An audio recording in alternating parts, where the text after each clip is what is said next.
Hey guys, welcome back to another random episode of the Detour podcast. We're doing another Giro check-in. We're joined live from Italy, John Trevorrow and Luke Plapp, who's jet-setting tonight to start Tour of Norway. But we cut his interview last week. I think that caused a bit of a blow-up. Iffy? Only because you lost in space again, like you were this morning, and forgot to set it all up. Put him in the sin bin. Fans' words. I wouldn't give a crap. It was all right. Very good. The SBS people all saw it, the interview, so it wasn't wasted. So we did have it on SBS. Pretty good tipping, actually. I think I said Remco and Taylor, G and Taylor go all right, but I wouldn't rule out Remco. I went 1, 2, 3 with my tips. There you go. The Oracle. Well, speaking of the GC, if he, since we spoke last, G was obviously in the pink. It wasn't ideal to hold it for the second week because, as we know of Ineos Grenadiers, they're very astute tactically. And here's the update, mate. What's your take on what's happened over the last week? Yeah, it was surprising that they let that break. Frenchman, first Frenchman to wear the pink jersey this century, which is sort of hard to believe. Is 23. Yep, first Frenchman to wear it, but that's only temporary. You'll lose it tomorrow, I reckon. It's a bit of a monster day. So, but the real race is definitely between G, Geraint Thomas, and Roglic. Yeah, and Roglic is looking very, very strong. So it's going to be. Look, it'll start tomorrow for sure because they're not. I mean, there's no way that Ineos will ask Plapp this in a minute. Will want it to get down to that time trial with only 2 seconds. It's just such a shame for Theo Gegenhardt to crash out, and we'll get an update from Plappy on that as well. Because with that 2-prong, they had a lot of options to do this week. One go up the road and put a lot of pressure on Jumbo Visma. So that's gone. So it's really looking like a race for those two. There's Almeida is strong. He'll have Jay Vine helping him because he's blown his own individual chances. In the freezing cold the other day, he just froze up. And it's a real shame. But he's got good form, so after this rest day, I think he'll be in the mix. But your internet, Johnny. Oh, perfect. No good, mate. He's no good. Well, one thing I was going to throw out there with Jay Vine is I did see an interview with him either pre-start or they were asking him about the team tactics. And he said, I don't even. He goes, I don't even know what's going on.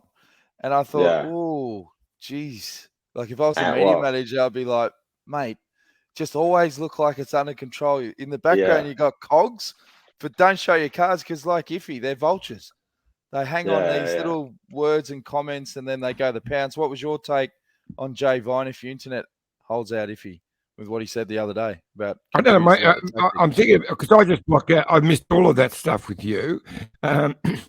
He's tough work to interview, Jay. I can tell you that. He every time my first question is almost it's like a little contest. He'll have a bit of a dig and okay. I'm just trying to hear it help because I absolutely love your story. Maybe he's sick of your shit. Maybe it's not. Jay. Maybe it's that. Maybe it's that. We haven't connected, but because I do love his story, and he is a super talent. So, but he's a class athlete, and he just froze up the other day. But so I missed that last part. My internet is playing up. So I was just saying about the interview when he said, "I'm not sure about the team tactics," because you could tell he said, "I don't care if I finish top 10."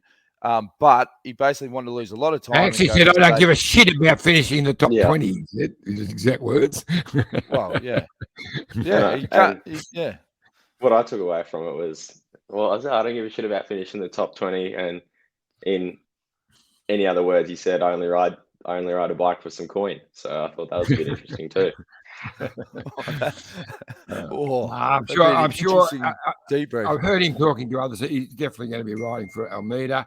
And he'll take an effort to get up the road and go for stage, but I'm sure he will. There's some fantastic stages for him if he gets that form back on. Yep. Johnny's gone again. Cut out again. I think what he was going to say now, Plappy, give us your take on, obviously it's disappointing with Teo, and it was prime for sort of having a 1-2 punch attack. Where things are sitting at the moment inside the Grenadiers from all your little WhatsApp chats. Surely you're in the loop. What's going on? Yeah, in the loop. Now the boys are looking very good. I think everyone's more impressed with how Lawrence is riding on the front, and Pav. They've been doing some pretty awesome work for the boys. So I guess this second week, I don't think he's seen the wind yet. It's been quite a shitty week, to be fair. Like, not much has happened. But now the boys are going well. It was a big shame about Teo. I was speaking to him just yesterday, and look, it's going to be a fair road for recovery for him. It's your femur's never good in your hips, so that'll be a while. But now the boys are looking really good. G's flying along, and I think if you're giving up the jersey, you're quietly confident, aren't you? I think you're looking at the bigger picture and know what's to come. So no, I think they're going to go really well. And yeah, this week's ridiculous. Whether it gets down to that TT or not, I'm not sure. I think it's such a hard week as long as they don't cancel or shorten any more days because of this weather. But now the boys looking good. How good is it having someone like G in your squad in terms of, you're talking about someone with so much experience, but just the way he races and how smart he is with, as you said, he hasn't taken a breath in the wind. But are you able to pick his brain at any point, or guys like that in the team to give you tips on, positioning, racing, all these sort of things? Yeah, G's probably the most relaxed and calm bloke I've ever met. It almost comes across like he doesn't give a shit about the race or anything, whether it's training or racing. He's just so calm and relaxed, which is, I guess if you won the Tour de France, you probably would be calm and relaxed, wouldn't you? But no, he's amazing to learn off and a class act, and I don't think there's really anyone in the world that isn't happy to see him winning. Probably, I think the year he's had, and I guess he cops a lot on social media, but to show how good he is, I think there was a fair few people saying he said the third week's the hardest, but a lot of people saying, well, he's got to get there first.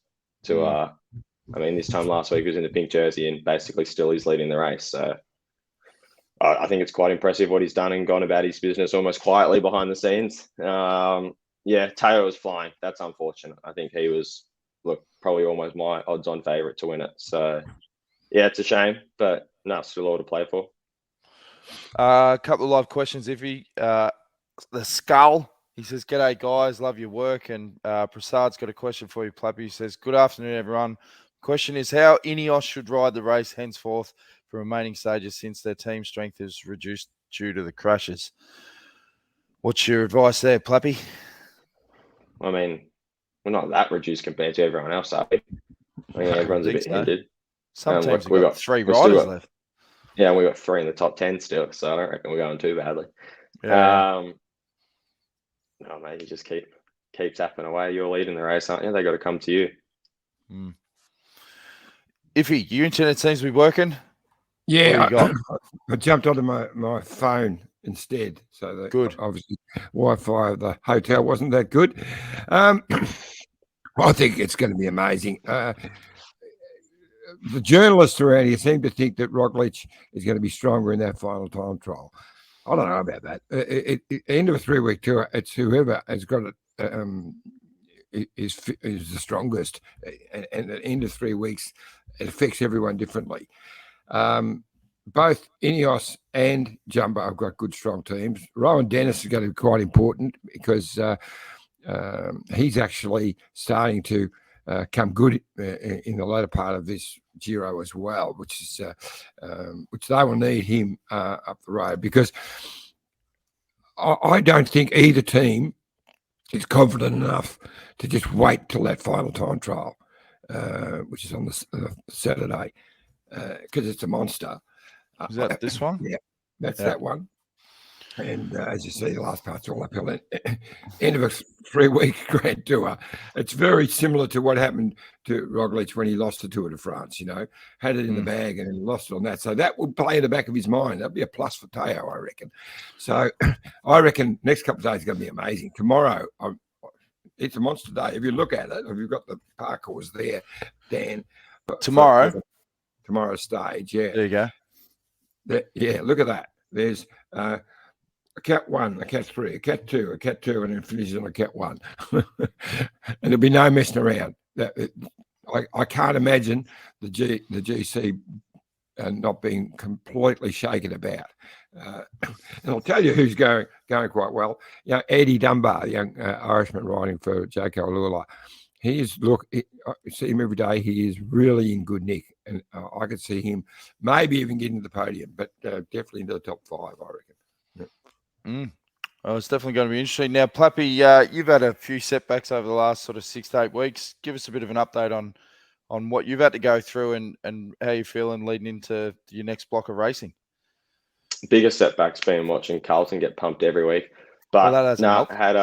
it hasn't helped at all. Concussion was the last one, so I guess that's just frustrating. Like, you think you're right, but you wake up or you go for a half an hour ride and you sort of just feel a little bit something, so you got to shut it back down. But yeah, all right now. Head to Norway this week, which is just a little 4-day race with a prologue at the start, so that'll be good fun, and then hopefully build towards Swiss during, 2 weeks away now, so that's sort of a bigger one. I know our boys are targeting that. They're at altitude now before the tour, so I'll sort of join that group there and help them out. But it's been a bit interrupted since the Aussie summer, to be fair, but looking forward to getting back into it. The weather's a lot better here in Spain than it is in Italy, so not complaining at all. Yeah, good stuff, mate. Anything you want to give to Plappy before we let him go? No. Commiserations on Carlton. Mighty Pies were too strong again, but anyway. Now, you're doing some wind tunnel testing today, is that correct? In Norway? Tomorrow, yeah. Tomorrow. Leave today to go tomorrow. So, yeah, I haven't been in the tunnel yet this year. I didn't even know Norway had a tunnel, to be honest with you. So we'll see what that spits out. And, yeah, not sure what that'll lead to, whether I can race road worlds or whether it's just TT, just doing some tunnels testing on the TT bike for the future. Not sure, but it'd be good fun. I always enjoy that, and you always find some nice little gains. But just looking forward to watching the last week of the Giro and seeing what happens. And yeah, I guess our race is a little bit it's just pushed to the side. I don't think anyone will be watching it with this last week coming up. Have they said if the last TT is still happening, Johnny? Is that like a definite confirmed? Yeah, no, she's happening. They reckon there's talk about with the snow in those roads, but you know, Dan, they've got to go up. There's no cars that can follow them up that climb. Really? Every rider gets 2 motorbikes, and on the back of a motorbike will be your DS on the radio, and the other motorbike will be a mechanic holding your bike like on his shoulder. DS freezing. It's too steep. It's like they were whinging about it. Have a car up there. It's all back on. So, mate, one thing I've learned from the Giros: don't worry, they've got it all sorted. There's never any dramas at the Giro with any of this stuff. Just back them in; it'll all get there in the end. But it's gonna be a cracking final week for sure. Before I go and give us who's winning the race. I don't want podium. Just give me straight out who's going to win. Before the race started, I picked Roglic, but I'm gonna swap over. Maybe it's because I just want G to win it so much. I'm going to go G. Nice. Yeah, and then soon as you jump off and we talk to Whitey, if he asks the same question, if you'll say Eddie. Roglic, so Eddie. Crazy. That's I'll go Almeida as the Smoky. I'm all about G, but I reckon Almeida could be a Smoky. All right. Be very interesting. Right. Thanks for taking the time, Plappy. And hopefully the blue boys. Baggers can find some form, mate. Eliminate some of that stress. Righto, mate. Cheers. Speak to you soon. Good on you. Look, Plapp, now, before we bring Matt White on, we've got a special little video, Johnny, to promote Alula. I see they've re-stickered the bus. Everyone's up and about. It's amazing, mate. You've done the bus. Yeah. All right. We'll check it out. We'll be back soon with Matt White. Stay tuned.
Very impressive, Wow. John. And there's the website.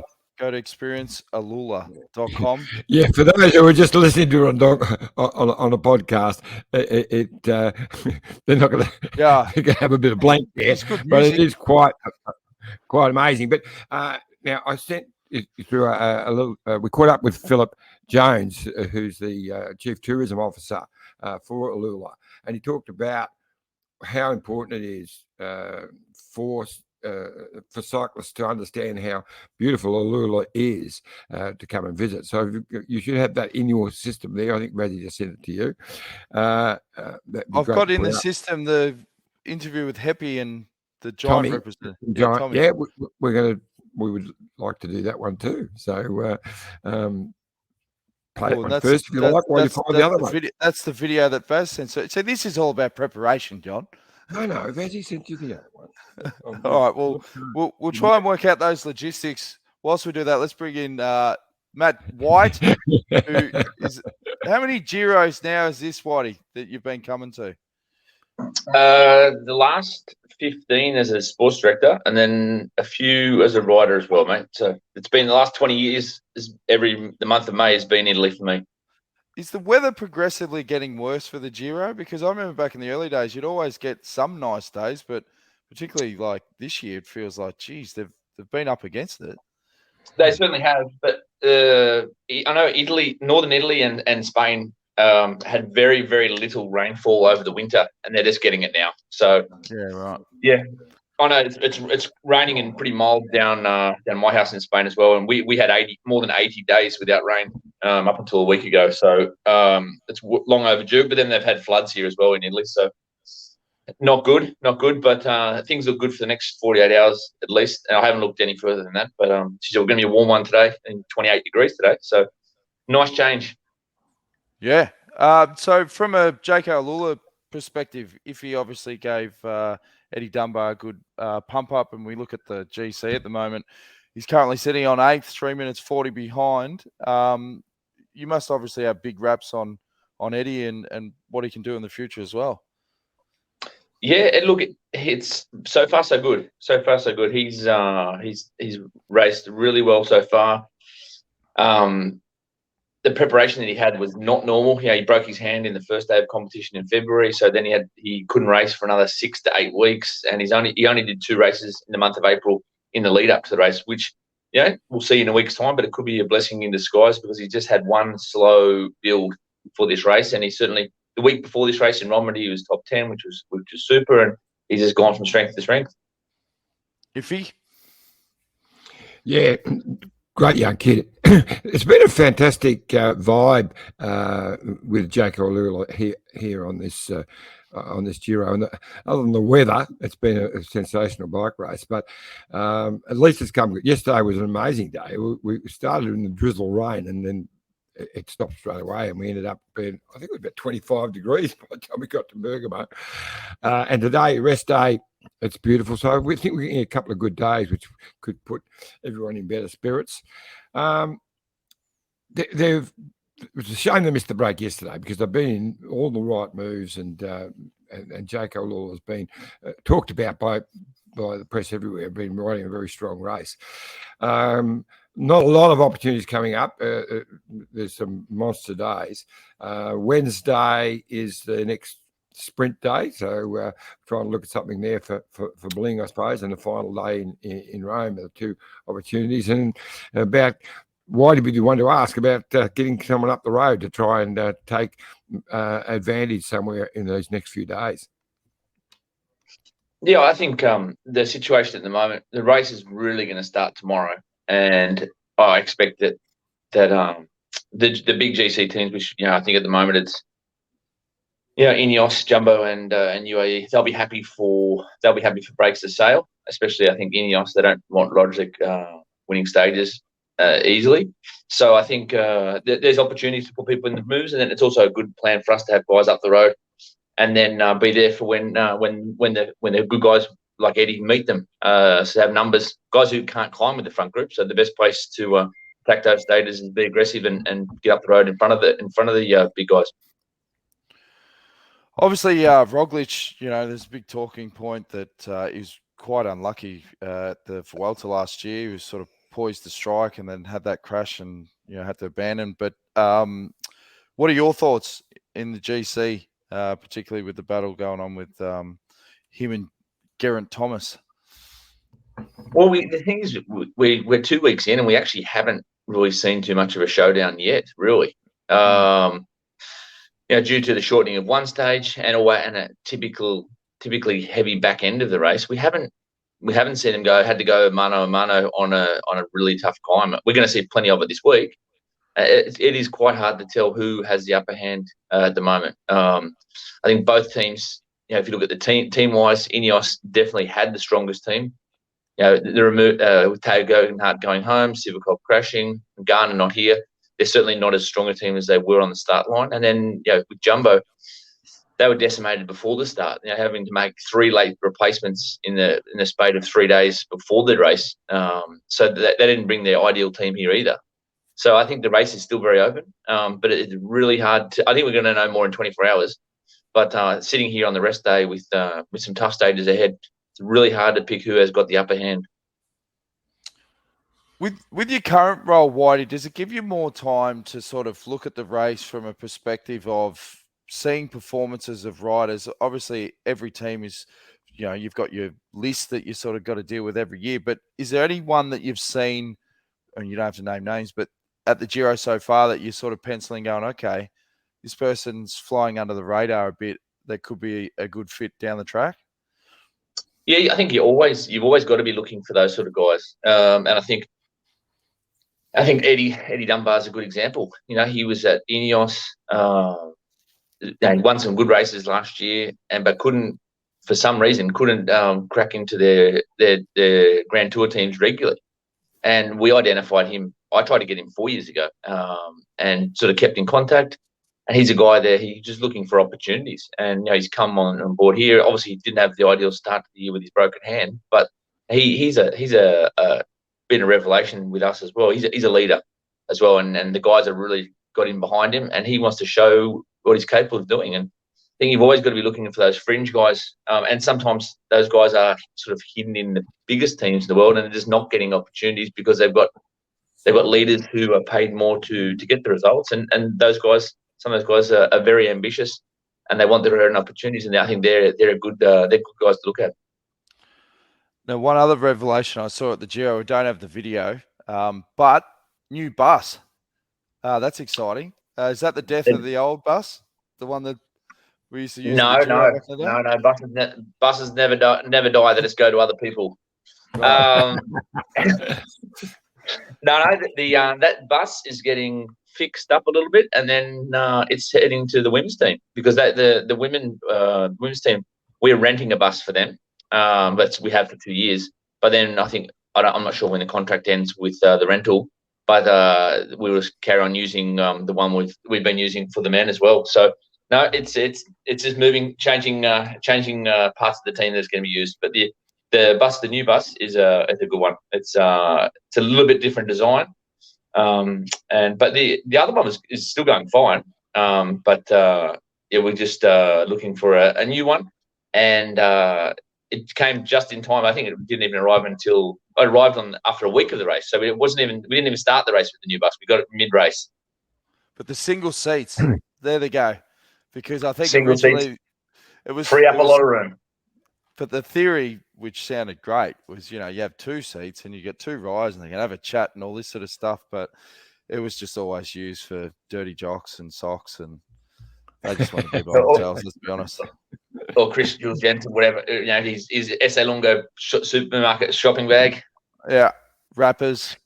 Yeah. Well, the theory was good, but that was before the internet. Yeah, that's it. There's plenty to keep you entertained on the way to the start now. That's right. Now, Whitey, Chris Jules Jensen, he had a nasty crash last week. Really made a mess of himself. How's he going?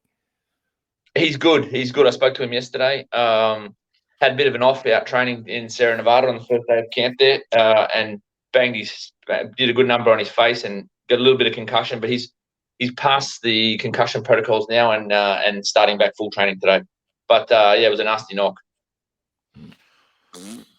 How's everything? Obviously, we've still got another week to go of the Giro, but there's a big, obviously, calendar leading up to the Tour de France. How are things positioned for the next couple of months within the team? Good, mate. So obviously we're going to the Tour de France this year on two fronts, one with Dylan Groenewegen and one with Simon Yates. Simon Yates is in Gran Canaria preparing before he comes back in a week's time and does a big block at altitude before the Tour.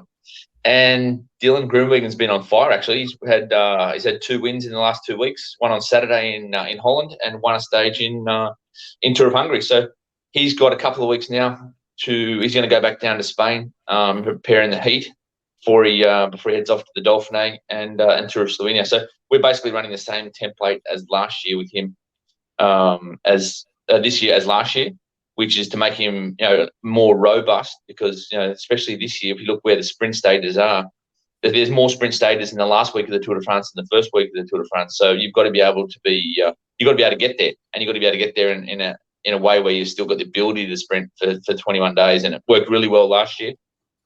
And then Simon's in a good place. So the final spots haven't been locked in, but there's a group of around about 10 riders vying for selection for those final 8 spots for the Tour. How's young Lucas going? Because I know he had to go back to Australia because tragically his father had passed away, which terrible interruption. But he's a fighter. How's he coming back? He's back in Europe now, mate. He's back in Europe. I think he's in Andorra, and then he's preparing in Andorra until Tour of Switzerland. So he'll do Tour of Switzerland in his June race, and then we'll see how things are going and who makes the final cut for the Tour. Good stuff. Good. All right, mate. Well, anything else before we let Whitey go? Because we've got a couple more videos that we can. Well, just a quick one. You touched on his new role, whereas well known he's been the leading sports director with Green Edge right from the beginning. But now with your new role of sort of overseeing the whole men's and women's program, what's that actually entail, mate? Yes, obviously, before I was just focusing on the men's team, and now I'm across the women's team as well. So we've got 2 new sports directors in the women's team, and helping them upskill them, and helping them develop their skills on the women's side of things, and sitting in on their performance meetings with the coaches and with their sports directors, and helping them with their planning. And then the men's team, at races like this, usually I'm the head sports director, but here I'm just here to help the guys, help the directors here. Dave McPartland's leading the way here at the Giro, and so I'm still doing a lot of days away, basically the same days as before. But when I'm at some of these bigger races, my roles step back a little bit, and it's more in a support role for the sports directors, or I'm the contact with the coaches during these races, so they can concentrate on the day-to-day grind of the Grand Tour. And just one other one, big signing that we announced last week is Alan Piper is going to be coming across to the team. And, we've talked about on the show numerous times the amount of experience he brings to the fold. Obviously, you'll be working pretty closely with Alan. Big signing for the organisation. Yeah, it is, mate. He's got an incredible amount of knowledge over 30, 40 years. And so Alan's coming and doing some consultancy stuff with us, and having a look at how the organisation's run, and helping us out with, you can always be looking to how you can improve an organisation. And especially, where we've been around a long time now, but there's always good ways to refresh ideas and have a look at how you do things and do things better. And he's got an incredible amount of knowledge, which we really value across the organisation. Good stuff, mate. Thanks, Whitey. Thanks, Whitey. What do you got on for the rest of the rest day, mate? What's that, mate? What do you got on for the rest of the rest day? You got the boxing pads? I've got to catch up with the coaches at 11, all the coaches who are involved with here at the Giro riders. And then I went for a bit of a walk this morning. Macca's family's here, so he spent the morning with his family, and then I'll go for a bit of a run in the middle of the day, and in quite hot temperatures before dinner. Then have a bit of a catch up with the staff, as we do on a rest day before dinner, and reset and get ready for the last week of the Giro, where the Giro is really going to start in earnest tomorrow. Yeah. Well, I heard that since COVID, the old cheese wheels, they've just dried up. They don't really like those anymore, which is a real shame. Yeah. No, I haven't seen a cheese wheel since COVID, mate. Unfortunately, we are approaching that. Well, we've passed through that area, but no Parmigiano wheel to be seen. It's shattering, absolutely shattering. That used to be the highlight. It'll be back. It'll be back. Well, Just won't take a while. Yeah, can't win them all.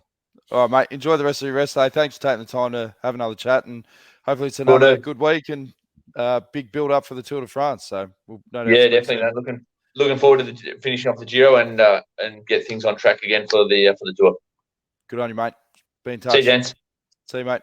See you, bud. Matt White, always great insights from Whitey, and as you said, like things are looking good for the team. Now I've got that interview because the logistics are ticking over, no dramas at all, mate. So we'll play the clip now. It shows a bit of the bus as well. Yeah, which is good. Yeah, with Philip Jones. So yes. This is Philip Jones and his insights. The raw files. Yeah. Good. Yeah. So, Philip Jones, you're the Chief Tourism Officer for Alula, and this is your first view of the new bus. It looks amazing. Thank you so much. It's such a great way to showcase Alula to a global audience of cycling enthusiasts and introduce them to an amazing destination. Well, I mean, the buses are always very popular with the fans, and when this arrived, just like 4 or 5 days ago, the feedback that I've got from the people has been amazing. Well, I think one of the things we want to do is really capture the imagination of these fans who probably have never heard of Alula before and let them know that we're positioning Alula as sort of the cycling capital of Saudi Arabia, and we are so proud to be sponsoring this team as one of the named sponsors. It's just an amazing team, and it's a great partnership. Well, this is for our Australian audience, although I have a world audience, yes, but the Australian audience. Most of the Aussies don't know much about Alula. They've started to learn that it's the state of Saudi Arabia, quite large, about the size of Belgium, with only a small population, but interesting cycling culture that's beginning. Yeah, so, what we are trying to do is introduce the sport of cycling to the Kingdom of Saudi Arabia, and Alula lends itself, obviously, to be sort of that capital. And so we host the Saudi Tour in Alula. We'll have our 3rd year this year. And as we sort of educate the people of Saudi Arabia, and specifically the people of Alula, about the important role of cycling in the development of the tourism industry in Alula, it helps us. And being partnered with an amazing Australian team like Jayco Alula is something that we're very, very proud of. So, 2 quick lines. Why should Aussies come to Alula with their bikes? Alula is one of those unbelievable destinations. If you haven't seen it, then you can't believe it. You just have to experience it to understand. It's special. 7,000 years of history, multiple monuments and archaeological sites, lots of activities, and a lot of development in the area of arts and adventure and culinary. So it's a must-visit destination for Australians. Sounds great. Thank you so much. Thank you. There you go, Iffy. That's your interview there. And we've got another one. Who have we got? Heppy and Tom from Giant. Yeah.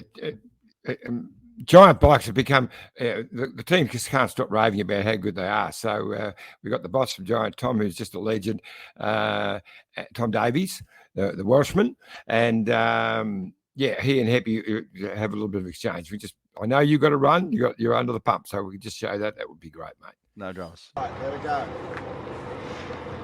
Okay, well, we're about to start one of the tough stages. It's into Bergamo, and it's probably a Lombardia stage. Now, you were saying, Heppy, you haven't ridden Giro di Lombardia. I haven't, and I'm not too displeased about that.